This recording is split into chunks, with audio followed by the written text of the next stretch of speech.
Hello everyone, welcome to Sparkle where we bring you all the best juice about your favorite celebrity. Hey guys, before I continue, if you are new to this channel, make sure you subscribe and click on the notification bell for newly updates. Selena Gomez is burdened with a lot. She claims that this is true both literally and figuratively, and she makes this statement as I roll my own literal luggage through the doorway of her Los Angeles residence. I had previously passed the security gate, rolled it up the lush hill, along the shimmering pool, and then placed it in a sort of glam room with a floral rug and a view of the patio through open glass doors. I think I'm starting to perspire a little bit now. Gomez still gives me a hug before scurrying down a hallway to speak with a young lady about the air conditioning. When she comes back, she sits down in a white leather salon chair and begins to tell a story about how, just before, she had been having an acai bowl when I arrived, and then noticed that my entire face was purple. We are human, is the overarching message here. We shiver. We end up with food on our faces. We are burdened. Welcome. This sort of open-armed embrace of the human condition has been a hallmark of Gomez's appeal for some time now, one could argue. She claims that the songs on her most recent albums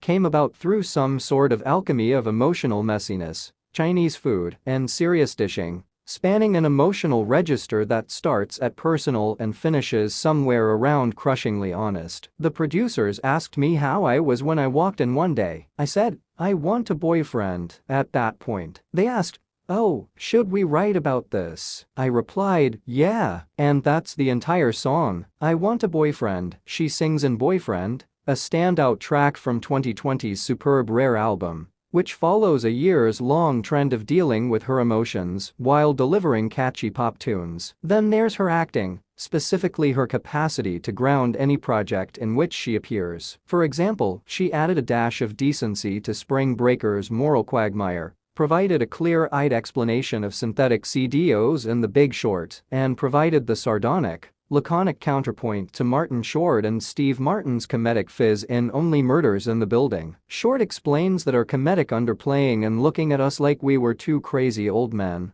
was so perfectly timed. She has 18 billion Instagram followers because people like her. You can trust that she is real, and they are aware of her willingness to be truthful and admit, I am as dangling by a thread as anyone else, when necessary. The majority of famous people believe they shouldn't do it. Her integrity is a strength. It was undoubtedly on her popular culinary show Selena Plus Chef, a masterclass in self-deprecation where, at various points, she almost severs her finger. A rainbow-colored knife gags while chopping an octopus and pulls something aflame out of the oven with a look of utter fear on her face. Speaking of gag reflexes, her cosmetics line, Rare, is one of the few products that claims to embrace inner beauty that doesn't cause that reflex, in part due to its inclusivity. There are, famously, 48 shades of foundation, and in part due to the fact that a portion of its profits are used to support initiatives to give underserved communities access to mental health services, which comes up the issue of baggage. And it's difficult to know where to begin here. Maybe with the discovery of the autoimmune condition lupus, which is brought on by stress and led to Gomez needing a kidney transplant in 2017.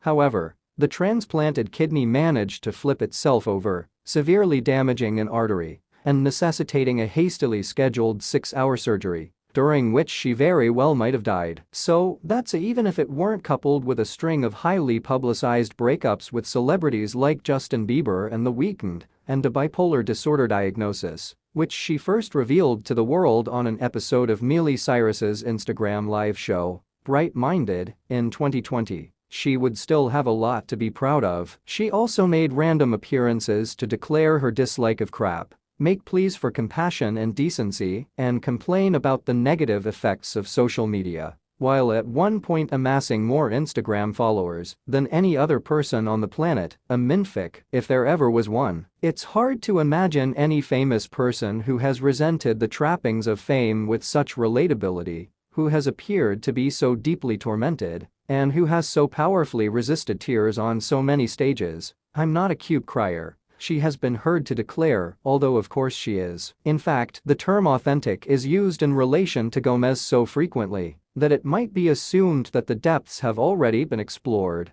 At least to the extent that she will publicly do so. Then again, consider this. A documentary on Selena Gomez's battle with mental illness, Selena Gomez, My Mind and Me, will premiere on Apple TV Plus on November 4. 5 minutes in, Gomez's mental turmoil that led her to cancel her 2016 revival tour early and check herself into a treatment facility is on full, painful, sobbing display, shattering any initial notions that this might be a puff piece or vanity endeavor. The next hour and a half features one of the least sugar-coated explorations of mental illness that one is likely to find on film. The cameras don't stop rolling. There are situations where Gomez can't even get out of bed, where she snaps at friends, where she wanders around her house aimlessly, where she falls apart in the middle of a press tour, and where, when she doesn't appear to disconnect altogether, she responds mockingly to the media circus. Please don't forget to subscribe to the